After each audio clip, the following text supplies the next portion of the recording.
اعوذ باللہ من الشیطان الرجیم بسم اللہ الرحمن الرحیم الصلاۃ والسلام علیکہ یا سیدی یا رسول اللہ الصلاۃ والسلام علیکہ یا سیدی یا حبیب اللہ۔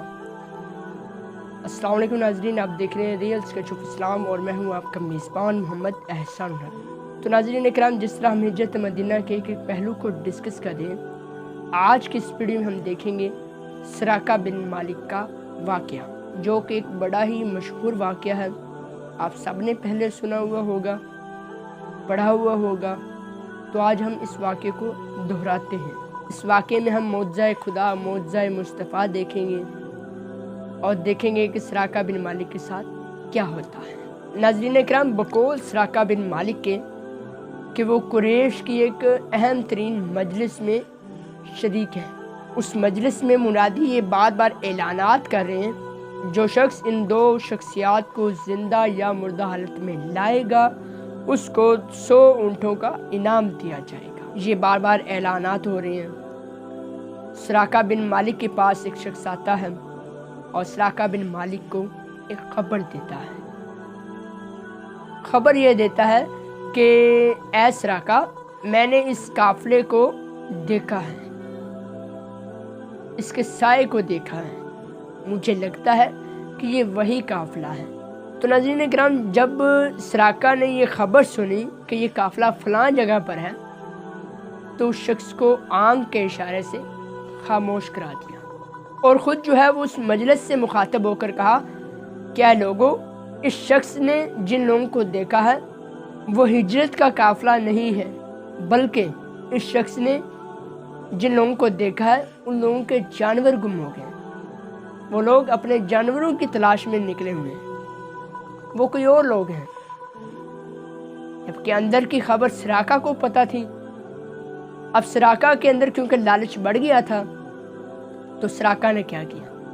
سراقہ جو ہے وہ فوراً اس مجلس سے نہیں اٹھا۔ اس لیے نہیں اٹھا کہ پوری مجلس کو کہیں شک نہ ہو جائے۔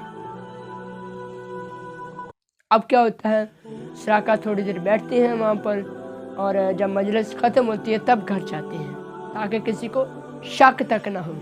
گھر جا کر اپنی بیوی کو کہتے ہیں کہ گھوڑا لے کر ٹیلے کی پچھلی جانب چلی جاؤ، وہاں پر میرا انتظار کرو۔ ناظرین اکرام، جو سراقہ بن مالک ہیں، یہ اپنے گھر کی عقبی جانب سے نکلتے ہیں، یعنی کہ پچھلا جو دروازہ ہے گھر کے پچھلی جانب، وہاں سے نکلتے ہیں تاکہ کسی کو پتہ بھی نہ چلے، شک بھی نہ ہو، اور جو ہے میں اس قافلے کو آن کی آن لے لوں۔ اور کیونکہ سراقہ کو ایک لالچ تھا، 100 اونٹوں کا لالچ تھا، اور پھر یہ اسلام کے تو مخالف تھا ہی۔ سراقہ بن مالک نے اپنا گھوڑا دوڑایا اور فوراً جو ہے وہ اس قافلے کے قریب جا پہنچا۔ بقول سراقہ بن مالک کے کہ میں اتنا قریب ہو گیا کہ آقا صلی اللہ علیہ وسلم جو تلاوت کر رہے تھے وہ میرے کانوں تک سنائی دینے لگی۔ اب جیسے جیسے سراقہ بن مالک آگے جاتے ہیں تو کیا ہوتا ہے، تو یہاں پر معجزہ خدا دیکھتے ہیں، معجزہ مصطفیٰ دیکھتے ہیں۔ جیسے جیسے سراقہ بن مالک آگے جا رہا ہے، اس قافلے کے قریب ہو رہا ہے، تو جو سراقہ بن مالک کا گھوڑا ہے، جس گھوڑے پر سوار ہے، وہ گھوڑا زمین میں دھنسنا شروع ہو گیا۔ سراقہ جو ہے وہ نیچے گر گیا۔ جب سراقہ بن مالک نیچے گرے تو فوراً اٹھے اور اپنی کمان میں سے جو ہے وہ تیر نکالا ہے۔ اب تیر جو نکالا وہ ٹوٹا ہوا تھا۔ اب اس تیر پہ لکھا تھا کہ میں نقصان نہیں پہنچا سکتا۔ اب جو تیر نکلا تھا وہ سراقہ کو ناپسند تھا، سراقہ کا ناپسندیدہ تیر تھا وہ جو نکلا۔ جیسے جیسے گھوڑا قریب جا رہا ہے تو گھوڑا مزید جو ہے زمین میں دھنسنا شروع ہو گیا، یہاں تک دھنس گیا کہ گھوڑا جو ہے وہ اپنے گھٹنوں تک زمین میں دھنس گیا، اور سراقہ پھر نیچے گر گیا۔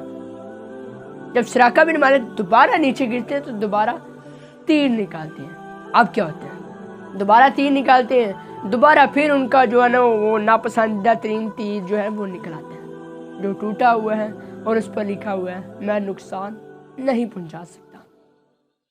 تو خیر سراقہ بن مالک جو ہے وہ سمجھ گئے، یہ تمام تر چیزیں جب اس نے اپنے ساتھ ہوتے ہوئے دیکھی تو سمجھ گیا کہ اس قافلے کی کوئی مدد فرما رہا ہے، اور ناظرین کرام سراقہ بن مالک بلند آواز سے اس قافلے کو پکارتے ہیں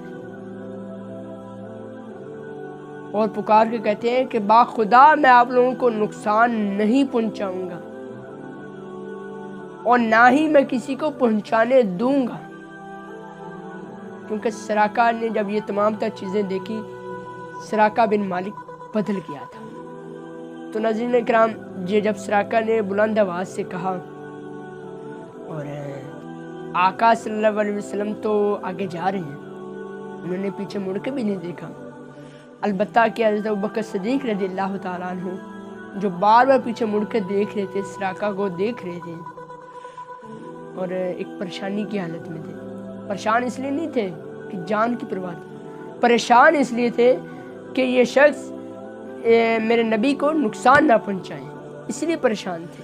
تو خیر اس کے جواب میں آقا صلی اللہ علیہ وسلم نے اتنا ہی کہا کہ واپس لوٹ جائے۔ کیا آپ ایسے ملک میں رہ رہے ہیں جہاں قرآن سیکھنے کے لیے اسلامک سینٹر ملنا مشکل ہے اور بچوں کو باہر بھیجنے سے مطمئن نہیں ہیں، یا اپنی نگرانی میں بچوں کو قرآن پڑھانا چاہتے ہیں؟ تو اب پریشان ہونے کی ضرورت نہیں۔ آن لائن قرآن اکیڈمی اب آپ کے لیے لے کے آیا آن لائن قرآن کلاسز، جس میں نورانی قاعدہ، قرآن تجوید، قرات اور ترجمے کے ساتھ حفظ کورس۔ اس میں ہر عمر کے لوگ تعلیم حاصل کر سکتے ہیں۔ لیڈیز کے لیے لیڈیز، جینٹس کے لیے جینٹس ٹیچرز، کوالیفائڈ میل اور female English Urdu speaking teachers. ابھی رابطہ کریں اور قرآن پاک کی روشنی سے منور ہوں۔ اس کے بعد ہم دیکھیں گے سراقہ بن مالک کی واپسی کس طرح ہوتی ہے، اور کیا سراقہ بن مالک جو ہے وہ واپس جا کے سب کو منع کرتے ہیں، اور واپسی پر رستے میں سراقہ بن مالک کا اور ابو جہل کا کیا مکالمہ ہوتا ہے۔ یہ تمام تر معلومات آپ کے ساتھ شیئر کریں گے۔ اب تک کے لیے اتنا ہی۔ اپنے میزبان محمد حسن کو دیجیے اجازت۔ اللہ حافظ۔